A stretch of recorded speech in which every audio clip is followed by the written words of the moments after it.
Comme tu le sais, j'ai rempli à Yad Vashem des fiches pour rappeler la mémoire de maman, de papa et de mon frère.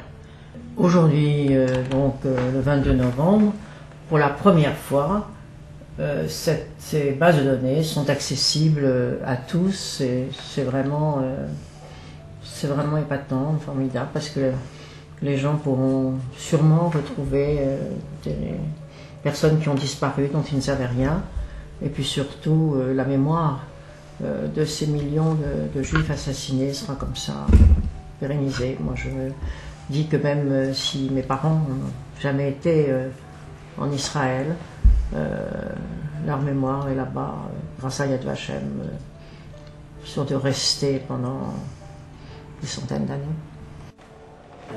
Ce qui a été complété par votre grand-mère en décembre 1973. Vous voyez que votre arrière-grand-père s'appelait de son nom de famille Jacob, de son prénom André, que sa mère s'appelait Mathilde, c'est-à-dire votre arrière-arrière-grand-mère, que son lieu de résidence pendant la guerre c'était Nice. Et si vous regardez à la case lieu et date de la mort, vous voyez qu'il est parti de Drancy, qui était le camp de transit près de Paris, fin avril 1944, pour une destination inconnue.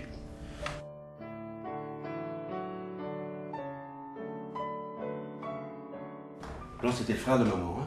Enfin le frère de votre grand-mère. Et voilà sa fiche. Ce qui veut dire qu'en 1944, il n'avait pas 20 ans.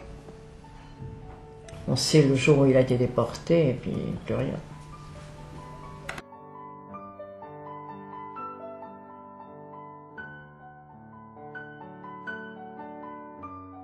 Avant de se marier avec son mari, son nom de jeune fille c'était Steinmetz, épouse Jacob, puisqu'elle s'était mariée avec André Jacob. Mars 1944, la guerre est en train de se terminer en Europe. Les troupes soviétiques ont libéré la Pologne. Et libéré Auschwitz, où nous étions auparavant, et où elle était encore vivante. Nous y avions été déportés et étions restés ensemble. Maman, ma sœur aînée, et Madeleine, et moi. On a marché à pied d'abord pendant 70-80 km jusqu'à un camp qui s'appelait Gleiwitz, et de là on est parti dans des wagons découverts et on a été à Bergen-Belsen. Et puis à Bergen-Belsen, il y a eu une épidémie de typhus épouvantable, et maman qui était déjà très épuisée par Auschwitz, elle a eu le typhus, elle n'a pas résisté au typhus. Sûrement c'est une façon à la fois de maintenir leurs souvenirs, de savoir qu'il y a des familles entières qui ont disparu, mais surtout Yad Vashem fait un travail tout à fait extraordinaire et dans des conditions telles que dire que les générations futures ont connaissance. C'est très important pour toutes les familles, c'est très important pour les historiens.